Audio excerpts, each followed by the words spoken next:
1971 भारत पाक युद्ध। तो सर क्या है पूरा मामला, ये बताइए हमारे दर्शकों को कि क्या आपकी मांगे हैं सरकार से। देखिए, भारत सरकार ने और प्रधानमंत्री श्री नरेंद्र मोदी जी ने रेवाड़ी की रैली में 2014 में ये घोषणा की थी कि यदि वो सत्ता में आते हैं तो भारतीय सेना का जो वन रैंक वन पेंशन का मामला है, नीतिगत मामला, उसको लागू करेंगे। सर क्या है ये वन रैंक और वन पेंशन मामला? वन रैंक वन पेंशन में जैसे 1948 में वे उनकी पेंशन कुछ है, 1955 में जो रिटायर हुए उनकी पेंशन कुछ है, 1965 में रिटायर हुए उनकी पेंशन कुछ है, 1971 में जो लड़ाई पेंशन आए वो कुछ है। तो ये पेंशन का सिलसिला जो है वो एक समान नहीं रहा, किसी को बहुत कम है, किसी को बिल्कुल नहीं है, किसी को बहुत ज्यादा है। सर जो महंगाई के हिसाब से गवर्नमेंट सारे बजट निकालती है, सब कुछ करती है, तो पेंशन अगर कोई रिटायर हो रहा है तो पेंशन भी उसी अकॉर्डिंग होगा ना, आपको लगता है? नहीं, महंगाई का इस वन रैंक वन पेंशन से कोई संबंध नहीं है। एक स्लैब बनाया गया था जिसमें कमेटी ने ये अनुशंसा की थी, रिकमेंडेशन किया था कि सैनिकों की पेंशन रैंक वाइज इस प्रकार होनी चाहिए। सरकार ने उसको लागू तो किया लेकिन वैसे लागू नहीं किया जैसा लागू होना चाहिए था। कैसा लागू होना चाहिए था सर? सुप्रीम कोर्ट की ऑर्डर के मुताबिक और कमेटी की सिफारिशों के मुताबिक जो लागू होना चाहिए था, एक समान पेंशन होगी, वो नहीं किया। सरकार ने उसमें कुछ काट छाट करके 2014 नवंबर में उसको लागू तो किया, लेकिन उसमें कुछ कमियां रह गई थी, लेकिन फिर भी सैनिकों ने उसको स्वीकार किया था। 2019 में जो 5 साल का ये बीच में पीरियड दिया गया था कि इसका समीक्षा होगी और पेंशन के अंदर जो है वो कुछ बदलाव आएगा, वो नहीं हुआ।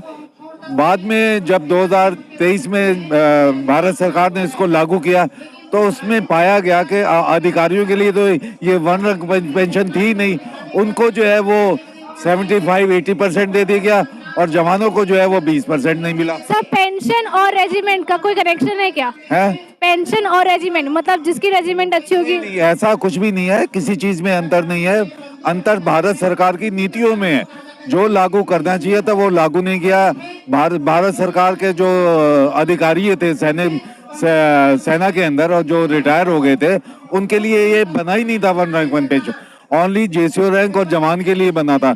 लेकिन बाद में अधिकारियों ने अपना उसमें तालमेल बिठाकर उसको अपने ऊपर लागू करवा लिया। जैसे विधवा पेंशन है, विधवा पेंशन एक अगर जवान शहीद होता है तो उसको 18,000 मिलती है। अधिकारियों की अगर कोई अधिकारी शहीद होता है तो उसकी विधवा को 72,000 75,000 पेंशन है। ये असमानता जो है वो नहीं होनी चाहिए, क्योंकि सामाजिक जीवन में पैसे की जरूरत सबको एक बराबर होती है, जिम्मेदारियां सबको होती है।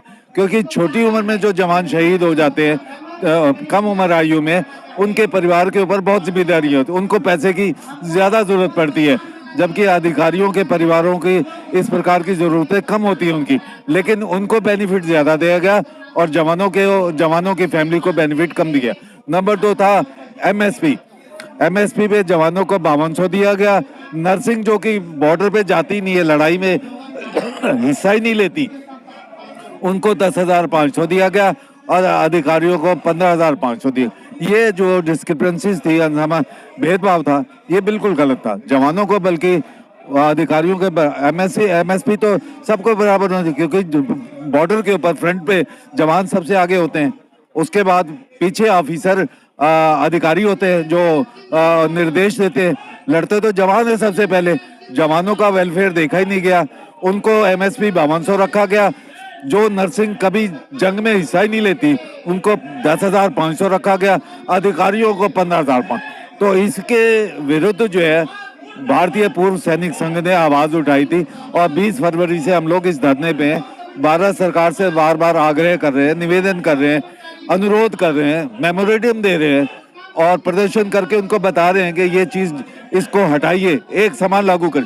लेकिन भारत तो सर आप पहले जो प्रदर्शन करें कि आपसे पहले भी कोई प्रदर्शन कर चुका है? नहीं, 20 फरवरी से हमारा प्रदर्शन लगातार धरना और 20 फरवरी पिछले साल भी कोई ऐसा प्रदर्शन हुआ था? पिछले साल नहीं हुआ। भारतीय सेना या पूर्व सेना कभी राजनीति में या प्रदर्शन में वो नहीं देखती, लाभ नहीं देखती, कभी हमने किया ही नहीं। अगर आप लोग नवंबर में जो हुआ था ये उसकी बात कर रहे हैं? हाँ जी। तो ये 20 फरवरी से कंटिन्यूस जो लगातार धरना प्रदर्शन जो है 20, क्योंकि सरकार जो है मेमोरेंडम को नहीं सुन रही, भारत सरकार सैनिकों की आवाज को नहीं सुन रही, भारत सरकार मेमोरेंडम को नहीं सुन रही, भारत सरकार सुप्रीम कोर्ट की बनाई हुई कमेटी को ऑर्डर को नहीं सुन रही। तो इसलिए मजबूर होकर सैनिकों को ये कदम उठाना पड़ा कि भाई हम देश के लिए हमने जाने दी हैं, कुर्बान हुए हैं, संघर्ष किया है। आज देश में जो खुशहाली आप अमन चैन देख रहे हो, तो ये पूर्व सैनिकों का उसमें बहुत बड़ा योगदान है और उनके परिवारों का उससे भी ज्यादा है। तो अब सरकार को जल्द से जल्द कदम उठाकर इसका निवारण करना चाहिए। मैंने 3 लड़ाइयाँ लड़ी हैं। 1962 चीन के साथ लड़ी है, 1900 पाकिस्तान के साथ लड़ी है, 1971 फिर पाकिस्तान के साथ। हमें मालूम है कि हमने पाकिस्तान की लड़ाई के साथ साथ क्या क्या तकलीफ उठाई। मुझे शौर्य चक्र मिला है भारत सरकार की तरफ से 1971 की लड़ाई में, तो ये मेरे काम की वजह से मुझे दिया गया। हमारे जैसे बहुत से जवान शहीद हुए, बहुत सी तकलीफें उठाई है, बहुत काम किए उन्होंने, तो उसका मुआवजा हम नहीं मांग रहे। वो हमारा देश के लिए कर्तव्य था जो हमने किया, लेकिन भारत सरकार का भी कुछ कर्तव्य हमारे लिए बनता है ना। तो सर कर्तव्य निभाया, लेकिन भारत सरकार ने कर्तव्य नहीं निभाया। आपको क्या लगता है सर, ये प्रदर्शन कितना दिन और चलेगा? कब तक आपकी आवाज, जिंदगी का आखिरी सांस है, तब तक चलेगा। आपकी आवाज कब तक सरकार तक पहुंचेगी? ये सरकार को खुद सोचना चाहिए कि वो कब इसका निवारण करती है। सर पिछले ही साल नवंबर में एक और ऐसा प्रदर्शन हुआ था, उसके बारे में आप कुछ जानते हैं? सरकार ने हमने जो प्रदर्शन किया था वो भारत सरकार के लिए एक चेतावनी थी कि आप इस बात को ध्यान से सुनिए और इस पे काम करिए, लेकिन सरकार ने उस प्रदर्शन को अनसुना कर दिया। मजबूर होकर हमें 20 फरवरी से धरने पर कंटिन्यूस बैठना पड़ रहा है लगातार। आज से 8-9 साल पहले आप लोगों ने एक और प्रदर्शन किया था, एक जनरल साहब की अगुवाई में, उसमें क्या हुआ? वो जो आयोजन, जो वो जंतर मंतर पे जो पिछला आयोजन था, वो अधिकारियों ने अपने फायदे के लिए किया था, जवानों के फायदे के लिए नहीं किया था। उस जंतर मंतर के जो प्रदर्शन का था लाभ, सारा फायदा वो अधिकारी उठा के ले गए। इसलिए आज ये आप देखते हो जितना भी हमारा धरना प्रदर्शन होता है, इसमें अधिकारीगण का कोई आदमी नहीं आता। इसमें हम जवान ही आते, जवान और जेसीओ से आते, क्योंकि हमारे साथ अन्याय हुआ है। उनको तो मलाई मिल गई, वो क्यों आएंगे अब? वो नहीं आएंगे अब। आपको कितने साल हो गया सर रिटायर हुए? है जी, कितने साल हो गया रिटायर हुए? मुझे हो गए जी 40 साल। 40 साल हो गए। मैं बहुत कम आयु में गया, मैंने अपने परिवार को खोया, मैं उनके अंतिम संस्कार में नहीं पहुंच सका, मैं अपने माता पिता को नहीं मिल सकता, भाई बहनों को नहीं मिल सका, मैं उनकी अंतिम चिता नहीं देख सका। तो मेरा देश के लिए बहुत योगदान है। मैं सरकार से उसकी कोई कीमत नहीं मांग रहा, वो हमारा फर्ज था जो हमने निभाया। हमने देश को पहले चुना, अपने परिवार को बाद में चुना। परिवार को चुना होता तो ये लड़ाइयाँ नहीं लड़ते हम। पाकिस्तान की 50,000 बारूदी सुरंगें अपने हाथ से निकाली है, मैं जीवित हूँ आपके सामने, शायद मेरा अंग भंग हो जाता। बिल्कुल हमारे देश में जो इतनी सुख शांति चैन बन रही है, वो सब एक फौजी की वजह से बन रही है। फौज कभी राजनीति में शामिल नहीं रही है, भारत सरकार को समझना चाहिए। फौज कभी आंदोलन नहीं करती, ये भी समझना चाहिए। फौज के लोग देश के प्रति आज भी उतने ही वफादार हैं जितने में फौज में रहते हुए थे। फौज के लोग कभी भारत सरकार के खिलाफ बात नहीं करते, प्रदर्शन नहीं करते, लेकिन मजबूर होकर उनको बैठना पड़ा क्योंकि उनके परिवारों के साथ बहुत बड़ा अन्याय, बहुत बड़ा अन्याय। जनरल वीके सिंह है, वो एमपी है, आप ये कह रहे हैं कि राजनीति में नहीं आना चाहिए?